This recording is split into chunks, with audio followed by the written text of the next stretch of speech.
So at this point, here's the question for you, Vinny. Here's the question.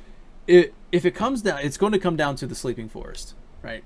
Mm-hmm. Here we are. We've been building up to the sleeping forest, or the Forgotten City. We've been building up to this because that's what Rebirth is going to do.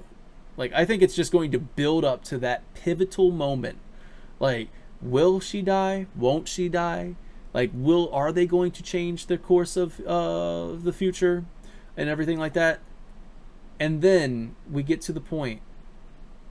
Let's just say Aerith doesn't die.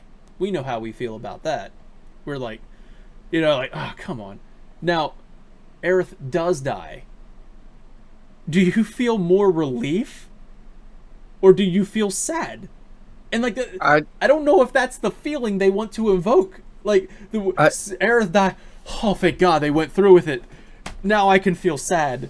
I feel like I would be like, I wouldn't feel relief or sad. I'd feel like I knew that was coming. And the reason why I would say I knew that was coming was in that stoic tone is because if they made this a narrative 1-to-1, when she dies, I feel like it would still be more impactful than them advertising, there's a lot of mystery and stuff, and then she dies, and I'm like, oh well, I knew that was coming. Where's the difference in this, But if it was a 1-to-1 narrative, then I'd be like, I feel like they would have more to work on to make it more like. I feel like it was unceremonious in the original, where it was kind of just like a, boom, she dies, and then they do the thing releasing her. But at least in this, we know she's gonna die, but they can make it more impactful by just, being more creative with how she dies. Like, they can make it seem like, really, okay, Cloud is battling his urge to kill her or whatever. Sephiroth comes down, the party jumps in, protects her and everything. They're battling with Sephiroth, and then and then a cutscene or something. They're going, and then he overpowers Cloud, overpowers Barrett and whoever else is in the party, and then as she's still praying or as she's cowering, she says something meaningful, and Sephiroth just what's the word I'm looking for?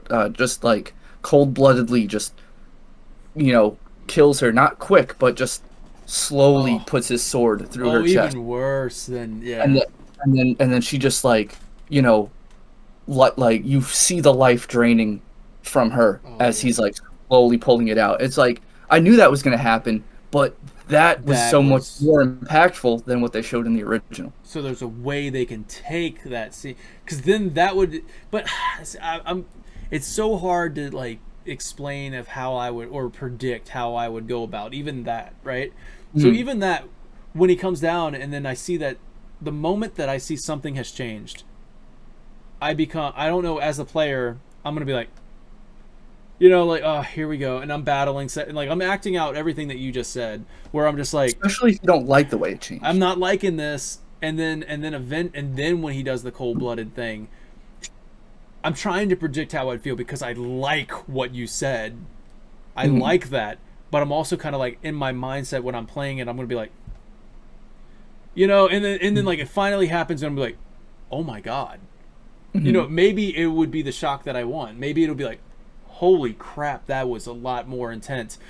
That might be enough to make me forget about the relief part, right? Because I feel like I'm going to be and I don't want to feel relieved when Aerith dies. That's not what I want. I want to feel that emotional impact and emotional damage. I don't know if you see that. Emotional damage. I want to feel that. So that might be enough to do it for me, man. But it's just kind of like, it's going to be hard to, like, when it happens in the moment, I'm going to be like, God dang it, here we go. Here comes the changes. Don't get frustrated. Don't let it get to you.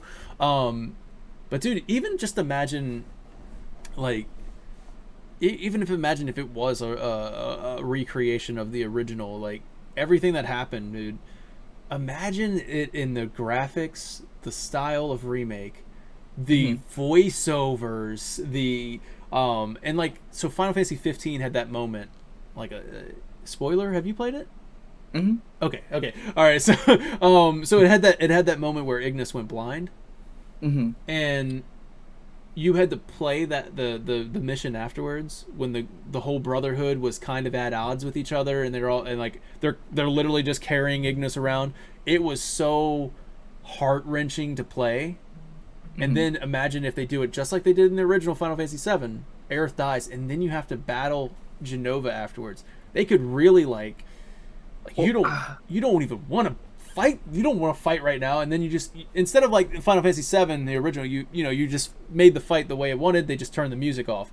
But it's like, imagine having to do that fight and how the body language of like Cloud and the party, and just kind of like, like I they could feel convey like a the lot. Genova fight was stolen from me as well because I didn't want to fight her in Shinra. Oh I, yeah. I wanted my first encounter with Genova to be on the cargo ship where it felt scary. It Mm-hmm. didn't feel scary in Shinra, but it felt scary um That's because on the cargo ship. they didn't do the blood trails, man. It would have been. I Right. think it would have been a little more And scary if they made it a scary thing. and everybody on the cargo ship ended up dead. Yeah, Um yeah, they did. Are they going to go through with that? right. Are they going to? Because they didn't go through with the blood trails. Are they going to go through with the Shinra cargo crew? Like, Right. And like the last guy to die, you go up to talk to him and he just drops to his knees and dies oh and then there's man, Sephiroth. I almost forgot about that one, Benny. Right. like there is still more chances for like that massacre, Like, but are they going to do it? Are they going to actually do it this And time? then